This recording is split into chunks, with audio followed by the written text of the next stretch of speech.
అనకాపల్లి జిల్లాలో new year వేడుకలపై ఆంక్షలున్నాయని ఇన్స్పెక్టర్ అశోక్ కుమార్ తెలిపారు. ఈ వేడుకల్లో ఎటువంటి అసాంఘిక కార్యక్రమాలకు పాల్పడినా కఠిన చర్యలు తీసుకుంటామని హెచ్చరించారు.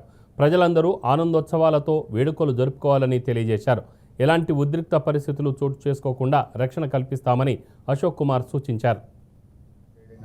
ఈ నూతన సంవత్సర వేడుకల్లో సందర్భంగా అనకాపల్లి రూరల్ పరిధిలో ఎక్కడ కూడా అసాంఘిక కార్యకలాపాలు అంటే ఈ అశ్లీల నృత్యాలు ఏర్పాటు చేయడం కానీ, అదేవిధంగా బహిరంగంగా డీజేలు పెట్టి ఇతరులకు ఇబ్బంది కలిగించే పనులు చేయడం కానీ, అదే అశ్లీల నృత్యాలు కానీ, మద్యపానాలు సేవించడం, గంజాయి సేవించడం అలాంటి ఏదైనా చేస్తే దాని పట్ల అనకాపల్లి రూరల్ పోలీసు వారు పెట్రోలింగ్ అన్నీ చేసుకుంటూ 31st నైట్న కఠినమైన చర్యలు తీసుకోబడతాయి. కావున మండల ప్రజలందరికీ కూడా ఎక్కడైనా సాంప్రదాయబద్ధంగా చేసుకుంటూ వెళ్ళాలని సూచిస్తున్నాం.